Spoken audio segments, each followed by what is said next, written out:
Hello दोस्तों, कैसे हैं आप सब। मैं मनोज कुमार अपने यूट्यूब चैनल विद्यालय की ओर में एक बार फिर से आप सबका स्वागत करता हूं। तो दोस्तों, आज के इस सेशन में मैं आपको बताऊंगा कि सीबीएसई ने एक नया सर्कुलर जारी किया है और इस सर्कुलर में आपका जो सत्र 2021-22 का है उसमें आपका हिंदी विषय के बारे में बता रहा हूं मैं, जिसका आपका कोड 002 है। उसमें जो सिलेबस आएगा आपका टर्म 1 और टर्म 2 में, माने कि आपका जो कुछ दिनों पहले सीबीएसई ने आपके जो पूरा सिलेबस है उसको दो भागों में बांटा था। आपका जो पूरा पाठ्यक्रम है उसको दो टर्म में डिवाइड किया था। तो यहाँ पर टर्म 1 और टर्म 2 के लिए सीबीएसई ने आज अलग से एक सर्कुलर जारी करके आपका जो पाठ्यक्रम है, सिलेबस है, उसको बताया है और बताया है कि आपको जो पहला सेमेस्टर होगा जिसका एग्जाम आपका नवंबर दिसंबर में और एमसीक्यूज की फॉर्म में होना है, उसमें कौन से चैप्टर आएंगे और किस तरह का जो आपका पेपर है उसका फॉर्मेट बनेगा। और दूसरा जो आपका मार्च और अप्रैल में जो पेपर होना है उसमें आपके कौन से पार्ट आएंगे और किस तरह से उसमें आपका जो है पेपर होगा। तो सीबीएसई ने आपको एक अलग से सर्कुलर जारी करके ये चीजें बताई है। और अगर आप इस सर्कुलर को पढ़ना चाहते हैं तो डिस्क्रिप्शन बॉक्स में उसका लिंक है, आप वहां से जाकर इसको पढ़ भी सकते हैं और इसको आप देख भी सकते हैं। तो चलिए मैं आपको बताता हूं कि किस तरह से सीबीएसई ने जो सिलेबस में बदलाव किया था उसमें आपके लिए इस पहले सत्र में जो नवंबर दिसंबर में हमारा जो पेपर होना है उसमें कौन से पाठ हमने पढ़ने हैं। तो यहां पर सीबीएसई ने आपको देखो बताया है कि आपका जो पहला होगा जो आपका 50 नंबर का पूरा माना जाएगा, ये 50 नंबर का होगा और इस 50 नंबर के लिए आपको 90 मिनट मिलेंगे। ये सीबीएसई ने पहले भी अपने सर्कुलर में बताया था। अब हम देखते हैं कि इस जो ये 50 नंबर का होगा इसमें किस तरह से पेपर लिया जाएगा। तो आप देखिए, इसमें आपसे एक अपठित गद्यांश और एक काव्यांश पूछा जाएगा। आपसे एक अपठित गद्यांश और एक अपठित काव्यांश पूछा जाएगा जिसमें आपके 5-5 नंबर होंगे। तो इस तरह से आपका जो कुल स्कोर बनता है वो 10 नंबर का बनता है। जो आपका काव्यांश में बनता है वो 10 नंबर का बनता है। उसके बाद व्याकरण की बात करते हैं और व्याकरण में आपसे जैसे सीबीएसई ने पहले ही आपको 4 टॉपिक बता दिए हैं, जैसे आपका रचना के आधार पर वाक्य भेद है, उसके बाद आपका पूरा वाच्य है ये, और उसके बाद आपका जो रस है, ये 4 टॉपिक होंगे और इनमें से आपको प्रत्येक टॉपिक के लिए 5 प्रश्न मिलेंगे, माने कि कुल आपको 20 प्रश्न मिलेंगे, लेकिन आपने किन्हीं 4 प्रश्नों को करना होगा और इस तरह से आपके जो है ये 16 नंबर में होंगे।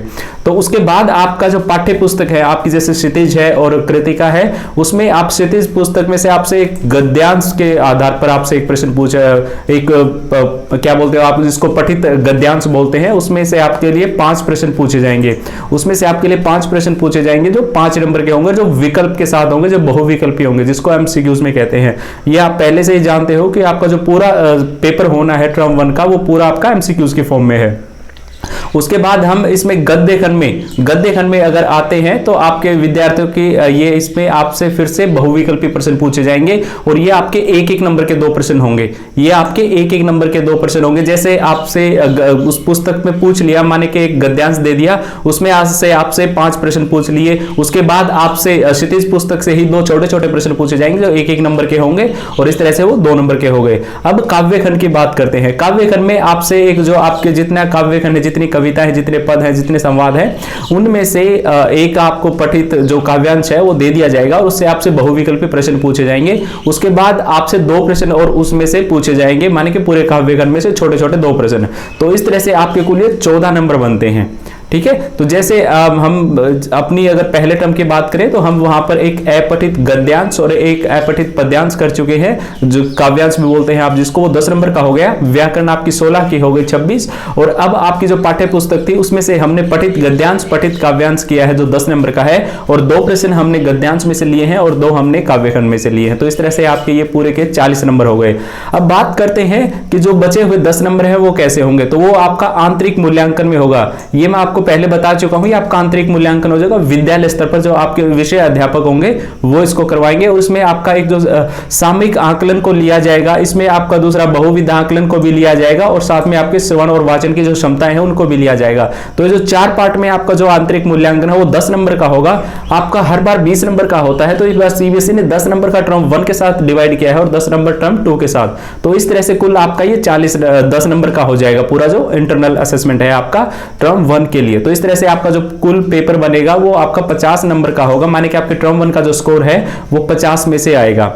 ठीक है, ये हमारा सत्र पहले के लिए था। अब देखते हैं कि हमने इसमें से कौन सी पुस्तकें पढ़नी है, कौन से पाठ पढ़ने हैं और कौन से टॉपिक्स को हमने इसमें देखना है। तो अब अगर मैं गद्य खंड की बात करूं, आपकी जो क्षितिज पुस्तक है उसमें गद्य खंड में आपका नेताजी का चश्मा आएगा जो स्वयं प्रकाश जी के द्वारा लिखा गया है। उसके बाद आपका ये बाल गोविंद भगत आएगा जो रामवृक्ष वेनीपुरी के द्वारा लिखा गया है।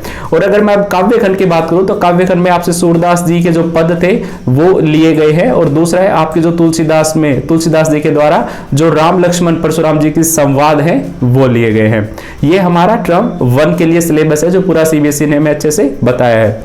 अब हम टर्म 2 की बात करते हैं। टर्म 2 की जो हमारा जो पेपर है वो मार्च और अप्रैल में होना है, उसके लिए भी सीबीएसई ने बताया है कि किस तरह से वो सवाल पूछेगी और उसके लिए हमें कौन से टॉपिक्स को पढ़ना है और किस तरह के वो प्रश्न होंगे।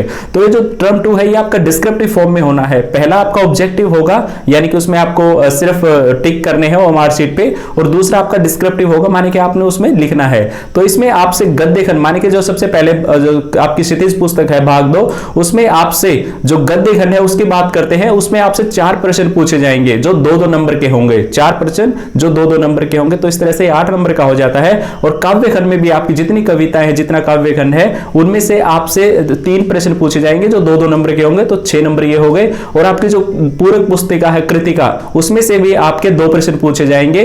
तो इस तरह से ये आपके 6 नंबर हो गए, माने कि इसमें कृतिका में प्रत्येक प्रश्न 3 नंबर का होगा। ठीक है, तो आपको यहां पर 2 प्रश्न पूछे जाएंगे जो 6 नंबर के होंगे, और इस तरह से आपका 20 नंबर का आपके जो प्रश्न उत्तर होंगे आपकी जो दोनों पुस्तकों से जो आपने लिखने हैं वो पूछा जाएगा।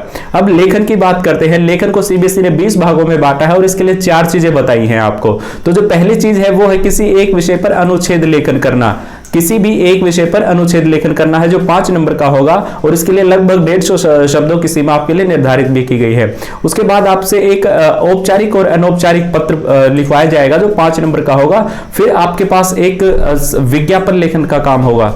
विज्ञापन लेखन में आपको विकल्प दिए जाएंगे, उसमें से आपने किसी एक विषय पर विज्ञापन लेखन करना है, और अंत में आपसे एक संदेश लेखन का जो है काम करवाया जाएगा। और संदेश लेखन में आपको फिर से वही 5 नंबर का होगा, माने कि आपका जो लेखन पार्ट है, जो लिखना है आपने लेखन भाग में, वो आपका 20 नंबर का होगा। और 20 नंबर के आपके जो प्रश्न उत्तर है आपकी दोनों पुस्तकों से, कृतिका और क्षितिज से, वो आपके होंगे। तो इस तरह से 40 नंबर का आपका जो पेपर है वो बन गया। अब दोबारा से जो 10 नंबर की बात बचती है वो आपका आंतरिक मूल्यांकन में काउंट किया जाएगा, जो विद्यालय के स्तर पर जो आपके विषय अध्यापक होंगे वो लेंगे। उसमें वही फिर से आपका एक सामयिक आंकलन किया जाएगा, एक बहुविध आंकलन किया जाएगा, पोर्टफोलियो किया जाएगा, और एक श्रवण और वाचन के आधार पर आपकी जो कॉम्पिटेंसीज है उनकी जांच की जाएगी। और ये सभी 2.5 नंबर मतलब 2.5 मार्क्स इसमें बांट दिए गए हैं। तो इस तरह से टोटल जो आपका ये दूसरा टर्म है भी 50 नंबर में काउंट होगा, 50 नंबर में काउंट होगा। इस तरह से आपका जो पूरा पेपर है वो 100 नंबर का हो जाएगा, 50 टर्म 1 के लिए और 50 टर्म 2 के लिए। अब हम ये देखते हैं कि टर्म 2 में हमें कौन कौन सी जो टॉपिक हैं वो पढ़ने हैं। अब अगर हम बात करें हमारे क्षितिज पुस्तक की, तो क्षितिज पुस्तक में भी सीबीएसई ने बताया है कि हमने जो काव्य खंड है उसमें सूर्यकांत त्रिपाठी निराला जी, यानी कि जो उनकी 2 कविताएं हैं उत्साह और अट नहीं रहे, उनको पढ़ना है। और ऋतुराज जी की एक बहुत अच्छी सी कविता है कन्यादान, उसको भी हमने पढ़ना है। अब अगर गद्य खंड की बात करें तो गद्य खंड में आपका जो लखनवी अंदाज हो गया जो यशपाल शर्मा जी के द्वारा लिखा गया है, और मानवीय करुणा की दिव्य चमक हो गया जो कि हमारा सर्वेश्वर दयाल सक्सेना जी के द्वारा लिखा गया था। और अगर कृतिका पुस्तक की बात करें तो इसमें 3 पाठ हैं।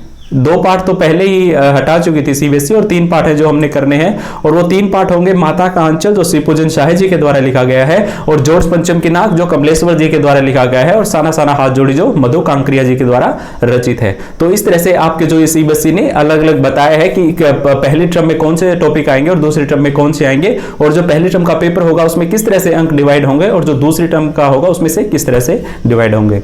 तो उम्मीद है आपको आपका जो सिलेबस है और उसमें जो आपका टर्म के हिसाब से जो पाठ्यक्रम है, जो टॉपिक्स है वो बहुत अच्छे से आपने देख लिए होंगे और समझ में भी आ गया होगा। तो इस जो ये पीडीएफ है इसका लिंक भी आपको डिस्क्रिप्शन में मिल जाएगा, वहां से डाउनलोड करके भी इसको और अच्छे से देख सकते हैं। तो वीडियो अंत तक देखने के लिए और इस चैनल से जुड़ने के लिए मैं आपका एक बार फिर से धन्यवाद करता हूं, और इस चैनल से जुड़े रहे ताकि आपको सीबीएसई से द्वारा जो हर एक अपडेट है वो समय से सबसे पहले मिलती रहे। धन्यवाद।